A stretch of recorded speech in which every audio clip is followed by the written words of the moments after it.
TRF की आजकल बहुत बात हो रही है, लेकिन ये है क्या और इसके ऊपर इंडिया का क्या मौक़िफ़ है और पाकिस्तान की क्या पोज़ीशन? द रेजिस्टेंस फ्रंट,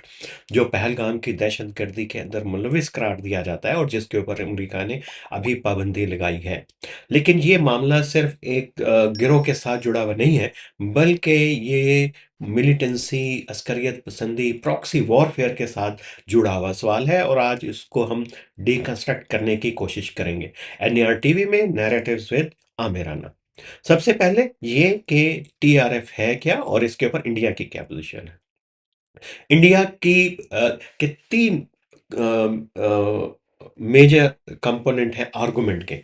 पहला कंपोनेंट तो ये जो रवायती उसका कंपोनेंट है कि ये पाकिस्तान की प्रॉक्सी है और उसको लश्कर-ए-तैयबा जो पाकिस्तान में काल-ए-दम तंज़ीम है, उसके ज़रिए ऑपरेट करता है और इसके लिए उसने बहुत ही सोफिस्टिकेटेड नेटवर्क जो है डेवलप किया है और इसकी पूरी की पूरी जो क़यादत है, वो पाकिस्तान के अंदर बेस्ड है और ये कि ये एक फेसलेस जो है रेजिस्टेंस है, जिसको एलईटी जो है, वो कंट्रोल कर रही है। और ये पहला आर्गुमेंट है और दूसरा आर्गुमेंट ये है कि पाकिस्तान की जो स्ट्रैटेजी थी कश्मीर में मिलिटेंसी को लेके, उसमें एवोल्यूशन आया है और इसकी वजूहात जो इंडियन जो पॉलिसी सर्कल्स हैं, उनका मीडिया है और कुछ थोड़े से सेंसिबल जो लोग हैं, वहाँ से हमें पता चलता है वो ये कि वो समझते हैं कि पाकिस्तान की मिलिटेंसी की जो अप्रोच है, उसमें ट्रांसफॉर्मेशन हुई है और अब चूँकि एक मज़हबी जहादिस्ट नैरेटिव जो है नहीं बिकता और कश्मीर में भी उसकी स्पेस कम है, तो उन्होंने ट्रांसफ़ॉर्म किया है जो मज़हबी जमातें हैं उनको जो मिलिटेंट ग्रुप्स हैं, उनको सेकुलर किया है, उनकी एक नेशनलिस्ट और सेकुलर उनकी आइडेंटिटी बनाई है, लेकिन ये कि वो असल में वही गिरोह हैं, जो मज़हबी नैरेटिव के साथ पहले काम करते थे।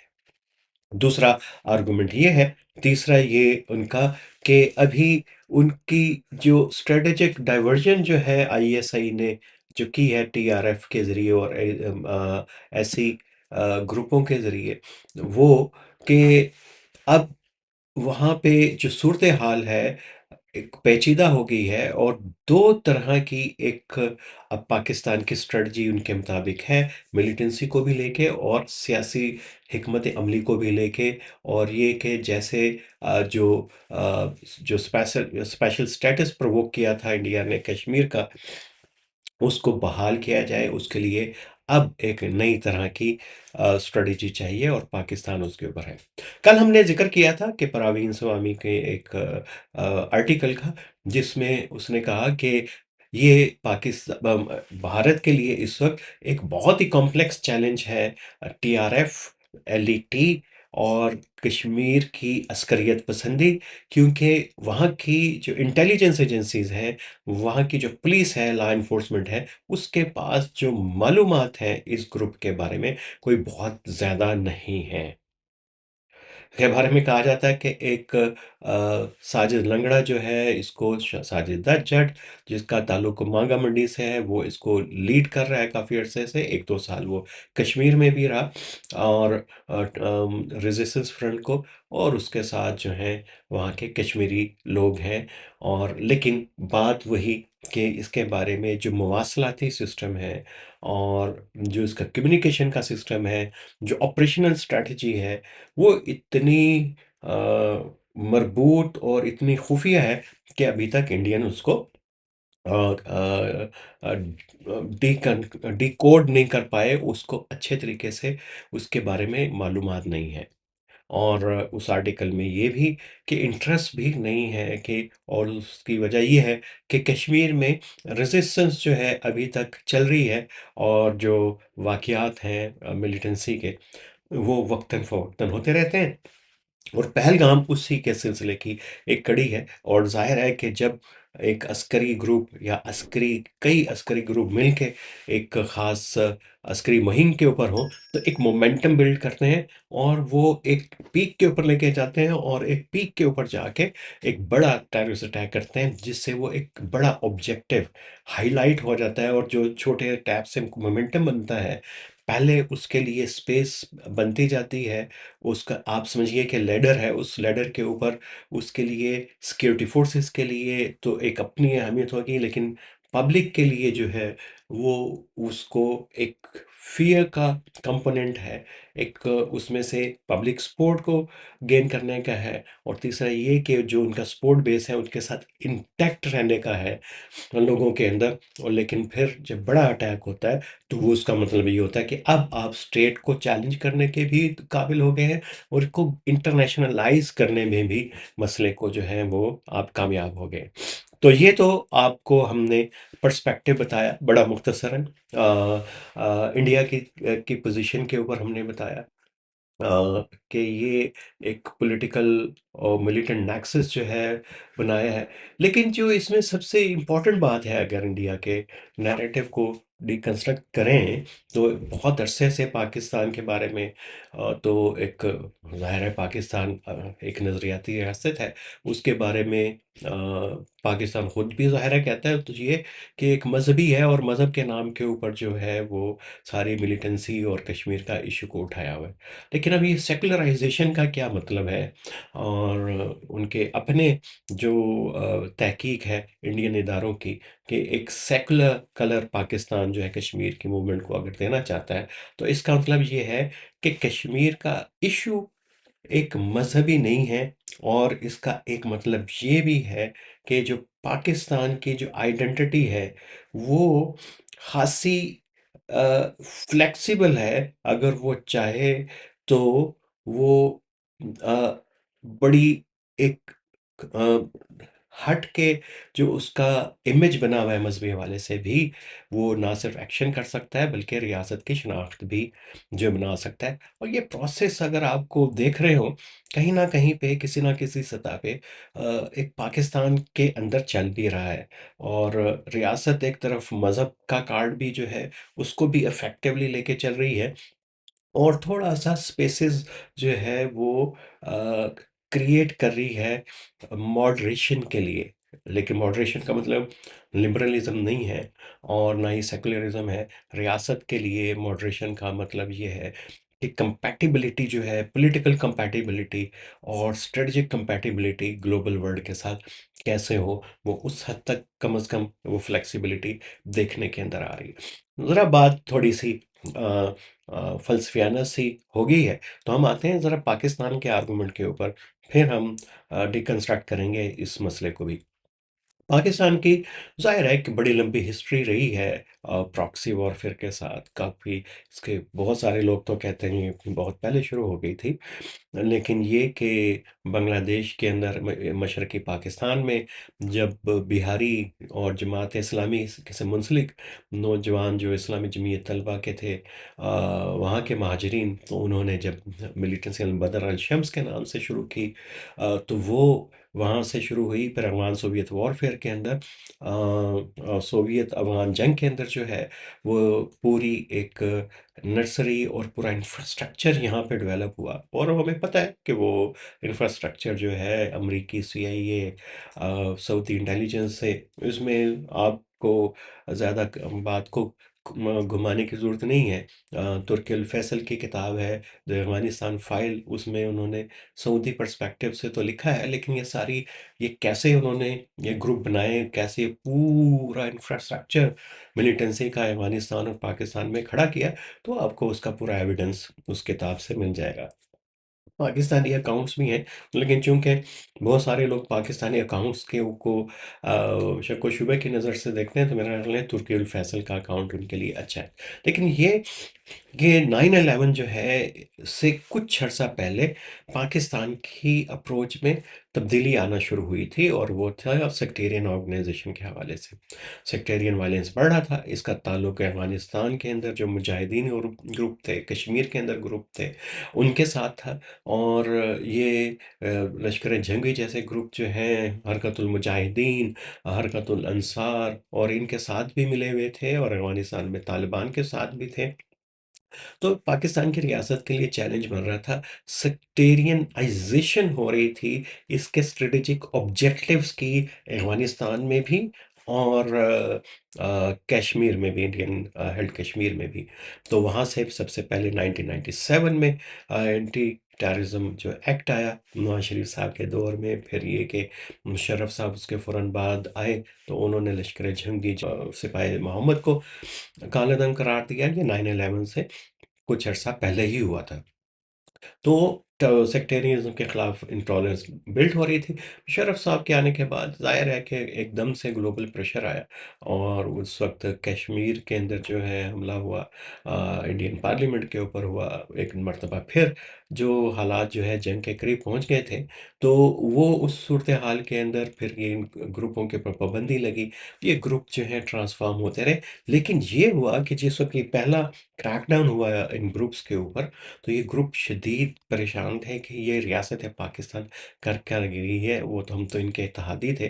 तो वहाँ पे एक ऐसा सेगमेंट पैदा हुआ उसके अंदर जो रियासत के खिलाफ चला गया और अल-कायदा ने उसको एक्सप्लॉइट किया और अपने अंदर एब्ज़ॉर्ब किया और मुशर्रफ के ऊपर हमले किए। उन्होंने पाकिस्तान के अंदर हमले शुरू किए, जो आहिस्ता-आहिस्ता बढ़ते जो हैं टीटीपी की फ़ॉर्म के अंदर आके, तो वो पाकिस्तान को बहुत ज़्यादा उन्होंने नुकसान पहुँचाया। लेकिन बहरहाल पाकिस्तान के अंदर बहुत वाज़ेह है कि उस वक़्त अप्रोच यही थी कि ये कुछ गुड हैं, कुछ बैड हैं, बैड को हम कंट्रोल कर लेंगे, लेकिन बहुत सारे ग्रुप्स ऐसे हैं जिनकी यूटिलिटी है। अच्छा, इसमें आप देखिए कि ग्रेजुअली जैसे-जैसे जो है मिलिटेंट्स के अंदर जो प्रॉक्सीज़ थीं, उसमें रोgue एलिमेंट बढ़ते गए, तो इसमें ये जो प्रॉक्सीज़ वाला जो एलईटी, जैश-ए-मोहम्मद जैसे ग्रुप जो हैं, इनके ऊपर भी जो है इन्फ्लुएंस जो आता रहा है। इनके अंदर भी जो है डिबेट जो है वो जनरेट होती रही हैं, क्या रियासत के मिलके स जिहाद किया जाए या रियासत से हट के जिहाद किया जाए, इंडिपेंडेंटली जिहाद किया जाए। तो ये आर्गुमेंट 2002-3 और ये 14-15 तक ये चला है, 10-12 साल एक रिवीजन हुई है मिलिटेंट ऑर्गनाइज़ेशंस में पाकिस्तान के अंदर। उसमें बहुत सारे जो हैं अल-कायदा के कैम्प में गए और अल-कायदा के बाद इस्लामिक स्टेट और इस्लामिक स्टेट खुरासान में चले गए। कुछ जो हैं वो रियासत के साथ रहे, लेकिन उनका नंबर जो है ग्रेजुअली उनका कम कम होता चला गया। और ये इम्पैक्ट जो है कश्मीर की ऑर्गनाइज़ेशंस के अंदर भी आया है और ये एलईटी के अंदर भी आया है। एलईटी के अंदर भी बहुत ज़्यादा जो डिविजन्स हुई और इसमें बहुत सारे लोग जो हैं दाइश के अंदर जो हैं वो गए। लेकिन ये कि ये वाहिद ऑर्गेनाइज़ेशन रही है कि ये इसका पूरा का पूरा स्ट्रक्चर जो है, वो रियासत के साथ ही रहा है और रियासत के मौक़िफ़ के कभी ख़िलाफ़ नहीं गया। और इसके मुकाबले में जो आखिरी ग्रुप जो जिसे कहें कि रियासत के साथ रहा, वो कालेदम जैश मोहम्मद ही, मसूद अज़हर का। लेकिन ये कि वो उसकी इंक्लिनेशन जो है, उसका टिल्ट जो है, वो इस्लामिस्ट की तरफ रहा, तालिबान की तरफ रहा और सेक्टेरियन ऑर्गनाइज़ेशंस की तरफ रहा। और वो ऐसे फ्रेंच के ऊपर थे कि 1-2 साल पहले तक कि जहाँ पे वो रियासत के साथ भी रोमांस इंटैक्ट रखने की कोशिश कर रहे थे और रोमांस उनका तालिबान के साथ भी बढ़ रहा था, तो वो रिश्ता जो है जैश-ए-मोहम्मद का कमज़ोर हुआ है। बहरहाल रियासत के लिए जो है वो एक तो मसला था जो रॉक एलिमेंट हैं प्रॉक्सिस में, वो उनको कैसे देखा जाए, कंट्रोल कैसे किया जाए। दूसरी तरफ से जो है अल-कायदा का इन्फ्लुएंस जो है बढ़ रहा था, उसका एक ग्लोबल एजेंडा था जिससे ना सिर्फ़ इंडिया को खतरा था बल्कि पाकिस्तान को भी खतरा था। जो मुंबई का अटैक हुआ हमारे दोस्त सलीम शहज़ाद बुखारी के साइड अल-कायदा और जो एक बड़ी ट्रेजिक उनकी डेथ हुई थी पाकिस्तान के अंदर, उन्होंने उसके ऊपर पूरा लिखा कि लिहाज़ कश्मीरी एक कश्मीर का जो तंज़ीम का जो सरबराह था ब्रिगेड 313 का कैसे रोग हुआ, रियासत के ख़िलाफ़ गया और उसने जो पूरा प्लान जो है स्ट्रेटेजिक प्लान अल-कायदा को सेल किया और वहाँ से अल-कायदा के आगे कैसे सेल होता-होता जो है एक बड़ा इंटरनेशनल प्लॉट बना मुंबई के अंदर। तो ये एक थ्रेट वहाँ से इमर्ज करना शुरू किया था। लेकिन बदकिस्मती थी, तब भी पाकिस्तान और इंडिया के लिए बहुत अच्छा मौका था कि ये अच्छी कोलैबोरेशन डेवलप करते काउंटर टेररिज्म के अंदर, लेकिन दोनों रियासतों ने इस मसले के ऊपर कोई तवज्जो नहीं दी। बहरहाल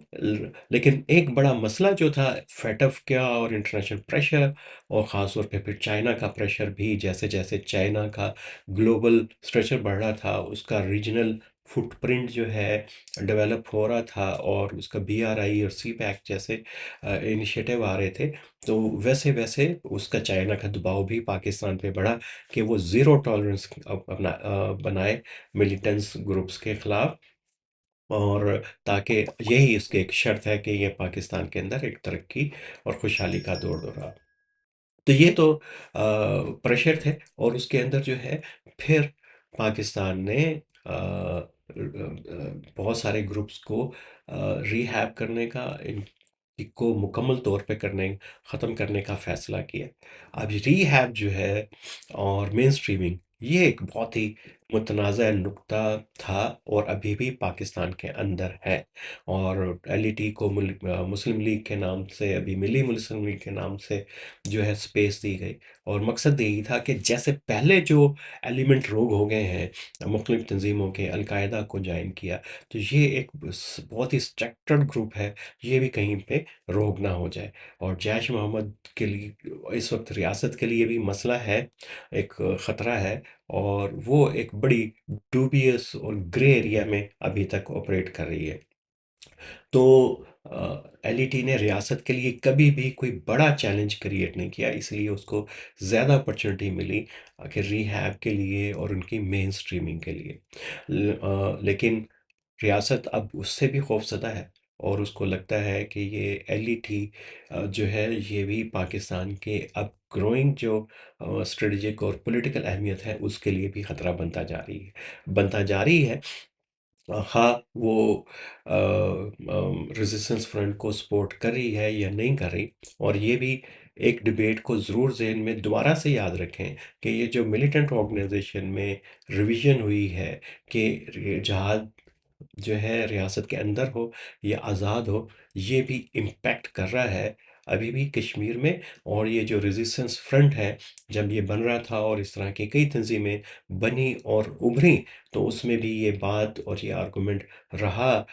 कि अब हम पाकिस्तान के या किसी बैरूनी क़ुव्वत के साथ मिलके उसके पैटर्नेज के अंदर जो है, वो हम जिहाद नहीं करेंगे, इंडिपेंडेंटली करेंगे और यही जो है रेजिस्टेंस फ्रंट की बुनियाद बनी थी और इंडिया को इसमें एडवांटेज ये हुआ था कि ये पूरी की पूरी मिलिटेंसी की जो कश्मीर की जो है, वो इंटरनलाइज़ तो हो रही थी और उसका फ़ोकस जो है बड़ा एक रीजनल फ़ोकस था, एक नेशनल क्रेडेंशियल उसके डेवलप हो रहे थे और रिलीजियस क्रेडेंशियल जो है कर्टेल हो रहे थे, कम होते जा रहे थे, पूरी कश्मीर की मिलिटेंसी के और उसकी वजह से अल-कायदा को और ख़ास तौर पे